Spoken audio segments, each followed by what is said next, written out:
You're sitting at a red light. Next to you pulls up a brand new Range Rover, gleaming, obviously just off the lot. You glance down at your own car. Maybe it's got 90,000 miles on it. Maybe there's a little rust on the wheel well. And for a split second you think, man, I need to upgrade. I've made it. I deserve a nicer car. Here's the thing.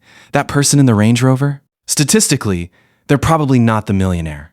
You might be looking at someone who's one missed paycheck away from disaster. And the actual millionaire, the one with the 7-figure net worth, might be driving the car you're embarrassed to be seen in. Daniel. And I spend way too much time thinking about why people who look rich are often broke, and people who look broke are often rich. If you're someone who's ever felt pressure to buy a nicer car than you can afford just to keep up appearances, make sure to hit the subscribe button and give this video a thumbs up if this helps you out.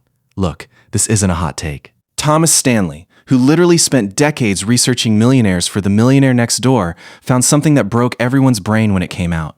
The majority of self-made millionaires in America drive ordinary cars. Toyotas, Hondas, Fords. Not exotic, not new.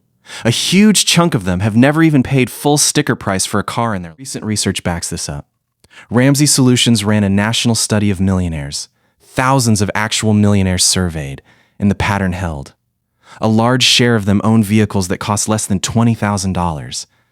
Not because they can't afford more, because they choose not to spend more. Now, you might be thinking, okay, but that's just because they're cheap. That sounds miserable. And I get why you'd think that. But here's what most people don't realize. This isn't about deprivation. It's about where they're choosing to direct their money instead. Let's do the math, because the math is honestly kind of brutal.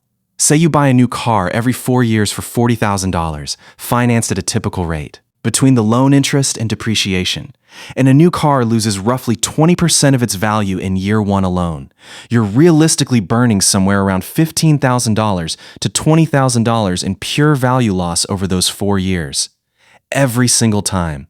Do that from age 25 to 65, and you've thrown away more money on depreciation than most people have in their entire retirement account. Now flip it. Someone buys a reliable 3-year-old car for $18,000, drives it for 8 to 10 years, and invests the difference.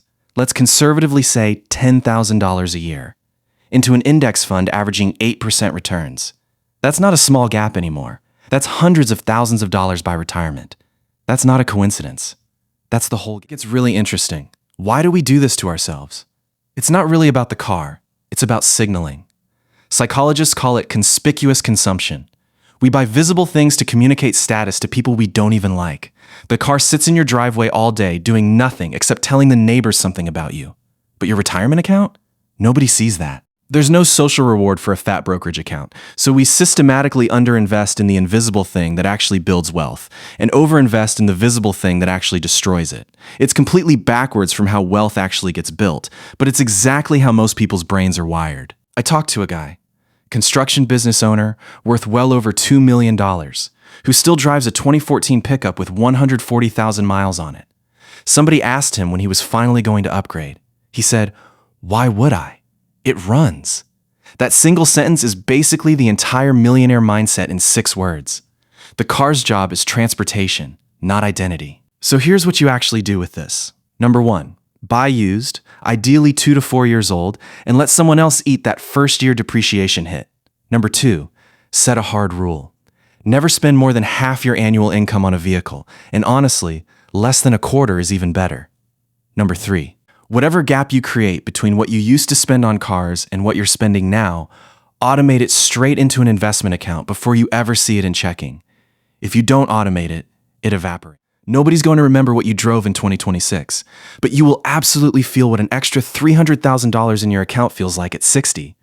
The car in your driveway is the least reliable measure of wealth there is. It's the account nobody sees that actually tells the truth. If this shifted how you think about your next car purchase, subscribe, drop a comment with what you currently drive and how old it is.